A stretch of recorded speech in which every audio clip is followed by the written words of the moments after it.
Pour tous vos besoins moto, quad, motoneige au meilleur prix, pensez revco.ca.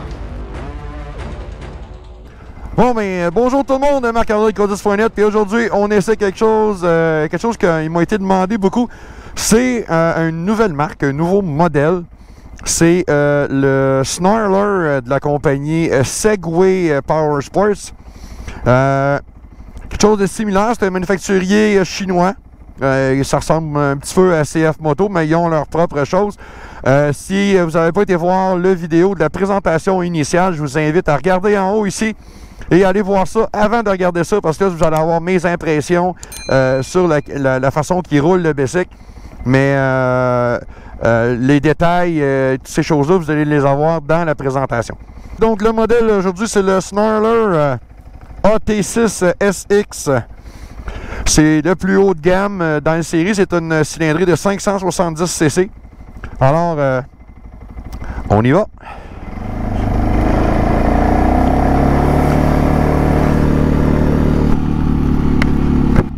Les premiers tours de roue avec le Segway, on est dans un sentier, on est dans des conditions fin d'hiver, début printanier. Ah, il y a un frein moteur. Ça, tout de suite en partant, c'est positif. Ça prend du frein moteur. Qu'est-ce qu'on a comme puissance? Parce que Segway nous annonce un merveilleux 44 chevaux. 44 chevaux, c'est la même puissance que le 570. Le vénérable 570 de Polaris dans le Sportsman, qui était le plus puissant. Est-ce que on a vraiment tout cette merveilleuse puissance? On va le savoir assez vite. Puis cette machine-là n'est pas flambant neuve, là. Elle a un peu de kilométrage dessus. Elle a été utilisée, je crois, pour des essais et des tests. Parce qu'elle a du vécu. Mais à date, l'entraînement est pas si pire. Je trouve juste que la CVT est comme un peu en vacances, mettons. Elle est longue à réagir. La suspension fait très bien le travail. Là, je sais pas si vous le voyez là, à l'écran, mais le sentier magané, il est bien bosselé.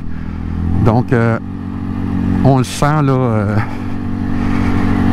On sent le devant travailler. Mais en arrière, ça travaille pratiquement pas. C'est vraiment pas pire pantoute. Il est quand même assez bien chaussé. Peut-être pas pour l'hiver. J'ai des pneus de la compagnie Honda, c'est des radiales. Je connais très bien cette montre radiale-là. Jusqu'à en général, quand c'est du Honda, quand c'est écrit Honda sur le pneu, c'est qu'on a coupé les coins ronds pour offrir un budget. Donc, souvent, la gomme sera pas au rendez-vous, la qualité de la gomme.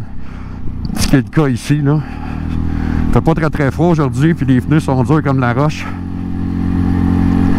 Mais ça roule bien. Je ferais peut-être un ajustement sur la suspension, mais moi je la laisse stock là. Vu que c'est ma première expérience avec le véhicule, c'est les réglages d'usine qui sont dessus. Non, ça a pas le punch du Polaris. Par contre, c'est extrêmement linéaire. C'est pas brutal pour 5 cents. C'est vraiment... Il est plaisant à rouler. J'avais dit quand j'ai fait la présentation aussi que j'aimais beaucoup le siège et je confirme que le siège est vraiment sa coche. J'aime beaucoup la position de conduite là-dessus. C'est vraiment très bien. Je pensais que les poignées étaient un petit peu trop avancées, mais non. En tout cas, pour moi, ma grandeur, mon gabarit, c'est vraiment génial. Ça fait bien. La machine n'est pas trop bruyante en plus. Ça, c'est une affaire que je trouve le fun. Je me serais attendu à plus de bruit. Mettons, si on le compare à des machines similaires, tu as le C-Force 600 chez CF. Tu vas avoir le Polaris Sportsman 570, bien entendu. Tu as le 570 aussi chez Arctic Cat. Il y a plusieurs modèles d'entrée de gamme, puis il fait partie des plus silencieux. C'est un point positif. Mais j'aime vraiment pas la CVT. On dirait qu'elle est partie jouer une ronde de golf le temps qu'on décolle. Mais on aurait pu mettre un petit peu plus d'emphase sur la réactivité là, de la CVT. Parce que ça y prend du temps. Là, sur loadout, il est vraiment long. Là. Mais pour la promenade, tu peux pas vraiment chialer. Là.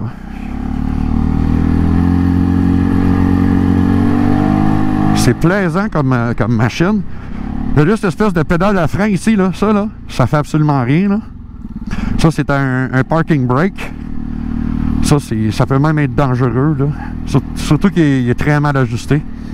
La machine n'a pas vraiment été préparée avant de nous l'envoyer. Les freins avant, très bien. Les freins sont linkés. Donc, quand on appuie sur le frein avant, ça l'envoie un 30% sur le frein arrière. Puis quand on appuie sur le frein arrière, ça l'envoie un 30% sur le frein avant. Donc, 70% du freinage au bon endroit. Là, on a une bonne côte ici, là. Checkez bien ça. Oh, oh. Oh, OK. Oh, la CVT, mesdames et messieurs. Oh, oui. C'est pas vraiment le moteur qui est en faute. Le moteur, il a l'air à vouloir, mais la CVT, elle écrase bien gros. Encore là, si on cherche pas les absolues performances, on cherche le confort, ça va être très bien. Petite passe de vitesse pour voir qu'est-ce que ça donne.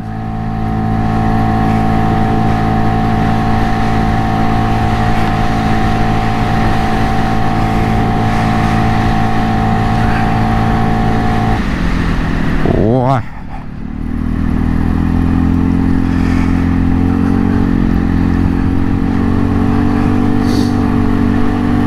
Ça manque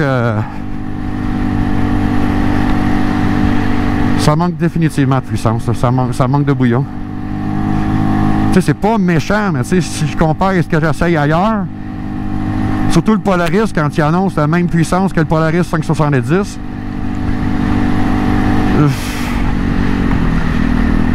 je vais pas dénigrer la machine non plus, mais tu me dis que tu as 44 poneys, il ferait mieux d'être présent, là. Mais en toute évidence, ils sont pas. Mais j'ai l'impression que c'est la CVT.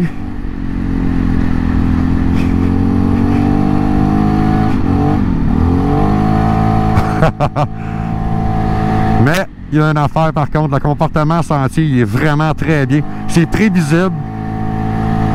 C'est plaisant, là. Et si on ne cherche pas l'absolue performance de débile, là, c'est plus que plaisant, ces engins-là.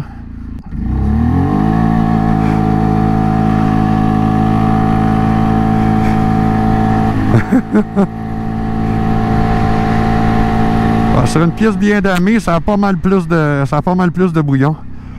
Mais les freins, là, quand tu y pèses pas mal dessus, c'est beaucoup d'efforts au levier.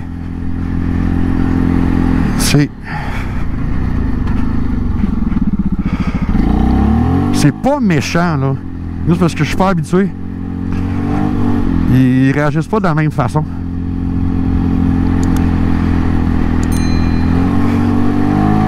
Ouais, on va en tirer un autre, là.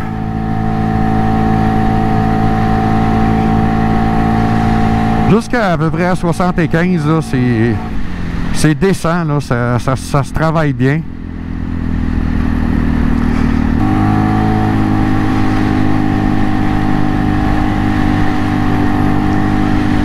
Non, définitivement, je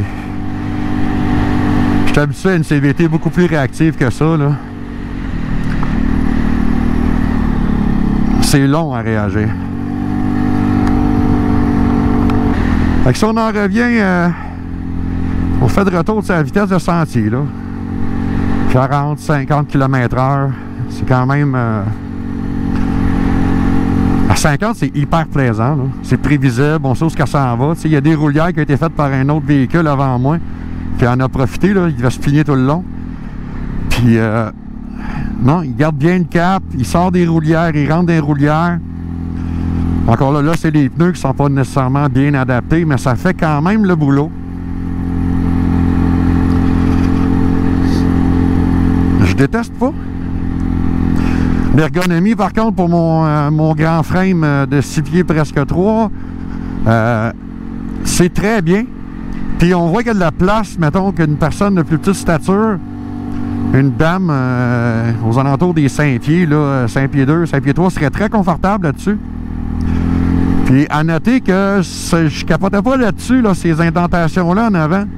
Sauf que je viens de découvrir quelque chose de vraiment bien. C'est qu'à bonne vitesse, il y a une belle protection du vent, là, parce que ça fait un genre de zone de turbulence. Donc on n'a pas le vent direct. C'est très très bien ça. Vraiment là. À part que ça c'est trop sorti, parce que j'ai encore une prune sur le genou. Mais non.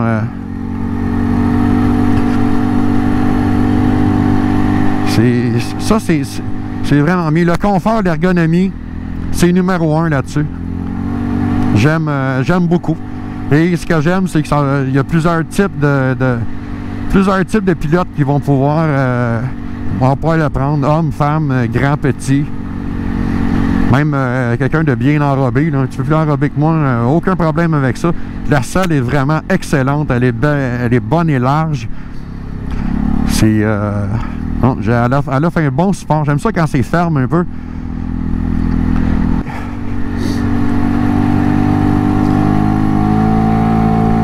C'est là, regardez là.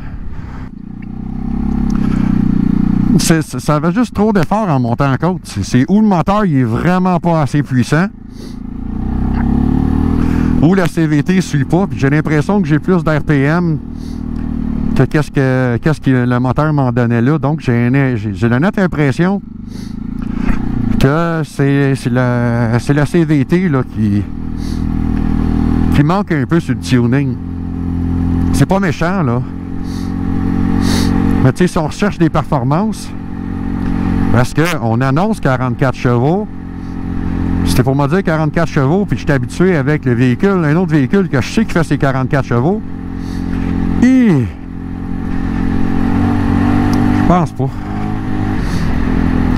Ça ressemble plus à un 40 avec... un tuning de moteur pas très très agressif, là. Plutôt sur le style conservateur. Puis ça, c'est correct aussi, là. Tu sais, on n'achète pas toutes des bombes là, pour aller rouler à des vitesses infernales. Là, je roule à vitesse de sentier. Je suis bien, je suis confortable, c'est précis. Donc, le comportement sentier, il est vraiment très bon.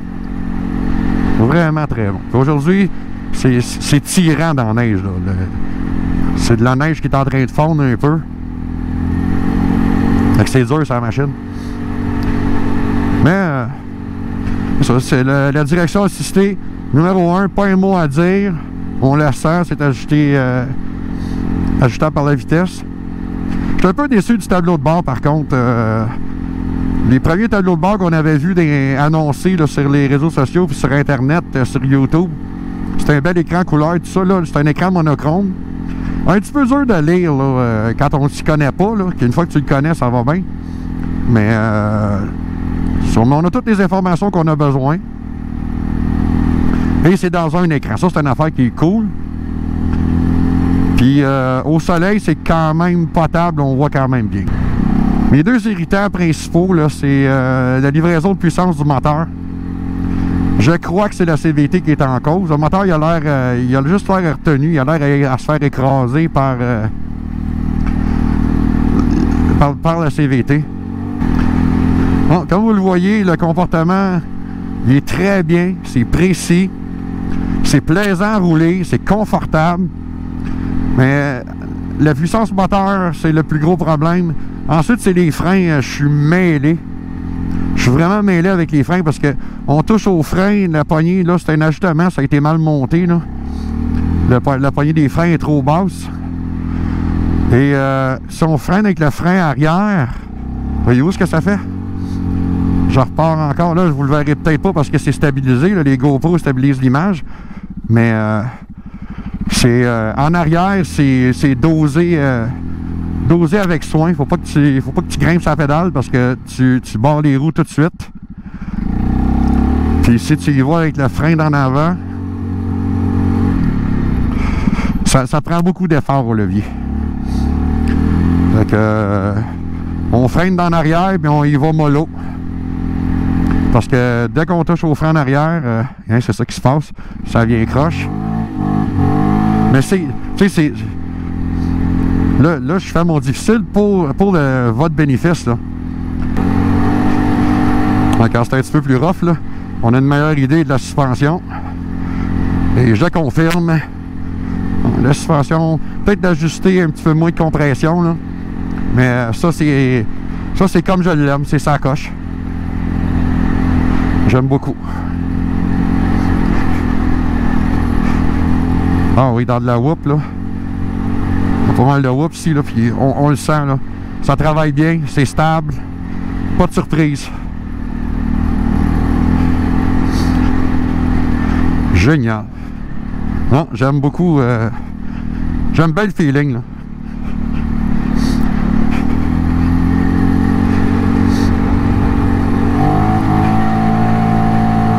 Ça, c'est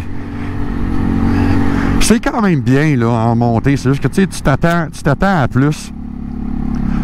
Parce que tu te dis, ouais, mais là, ils sont où, là, les chevaux? C'est toute déception, ils fonctionnent d'une attente. J'avais beaucoup d'attentes à cause qu'on a annoncé le 44 chevaux. Ouais, parce que là, je t'aurais parlé avec Jason aussi. On t'aurait testé les nouveaux systèmes de communication Sena Spider ST1. C'est vraiment... une nouvelle machine, puis ce que j'aime, c'est de la portée parce que Jason est à peu près 750 mètres plus loin. Puis on n'est pas à vue, puis on s'entend pareil. Fait que je pouvais pas faire ça avec les 5S avant. Ah non, il va un petit peu plus vite, là. Dans des whoops. Je suis debout. Ah non, c'est parfait, ça. Pas de surprise, pas de drame. Non, j'aime beaucoup. Le train roulant, il est vraiment bien là-dessus. Juste la CVT qui déçoit, puis je me serais attendu à une meilleure performance, mais encore là, pour du sentier, comme que je fais là présentement, ça fait un job. Juste que quand tu pèses sur le piton pour décoller, c'est un petit peu plus... ça manque un peu.